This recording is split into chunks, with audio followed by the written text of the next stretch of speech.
Menda 3-2-3 tur qancha vaqtda tuzatadi yoki faqat og'riq qoladimi ma'lum vaqtga?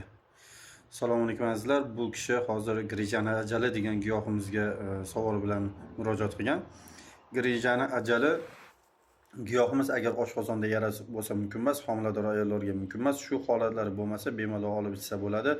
Osteoxondroz bilan grija bo'ladimi bemalol Xudo xolasa ichilaveradi. Bir kurs lechenasi 15 kun bo'ladi.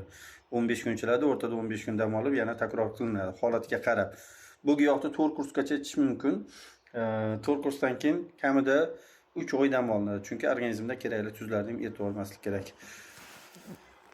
Dastlab o'zi birinchi kursda ichish jarayonida tanangizda og'riqlarni qo'zg'atib, kuchli qo'zg'atib azob bersa, xursand bo'lasizki, bu inshaalloh umuman yo'qolib ketadi grijingiz. Agar og'riq qo'zg'atmasa, biz kutgan natija bo'lmaydi. 10 tadan 7 ta odamda mana shu giyohimiz bilan Grijani ajali degan giyohimiz bilan natijalar zo'r bo'lyapti. 10 tadan 3 ta odamda foyda ko'rmaganlari ham bor. Nimagaki bu giyohga taalluqli kasallik emas ularniki.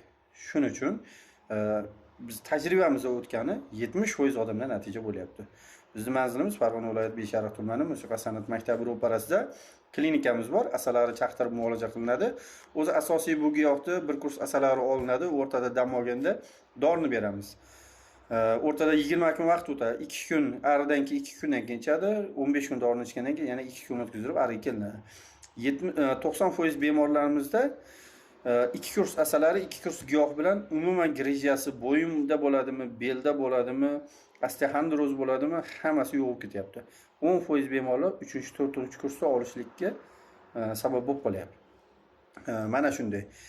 Telefon nomerlarimiz 90lik 567 35 57. Umurbek tabib desangiz, masalan mana bu yolg'on, rostmi, yolg'onmi deb ishonmaydiganlar bo'ladi. YouTube Telegram kanallarimiz bor. Mana shu Umurbek tabib deb yozsangiz, mana natija topganlarda video qilib, kelib o'zlaridan video qilib, yo bo'lmasa minnatdorchilik bildirib yozgan Telegramga yozganlarni video qilib joylab qo'yganmiz.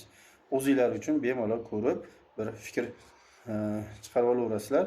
Ixlos qilsalaring mana olib iching, keling yotib muolaja oling, asalari davolaymiz.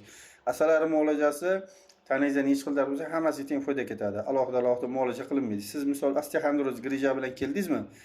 Buyragingizda muammo bo'ladimi? Erkak kishi bo'lsangiz, prostatangizda muammo bo'ladimi? Davleningizda muammo bo'ladimi? Hamma muammongizni bitta muolajada teng foyda qilib ketaverasiz. Dunyo bo'yicha birinchi o'rinda turadi asalari muolajasi. Doim sog' salomat bo'linglar. Alloh taolo dardmanlarimiz dardiga shifo kamolot etsin.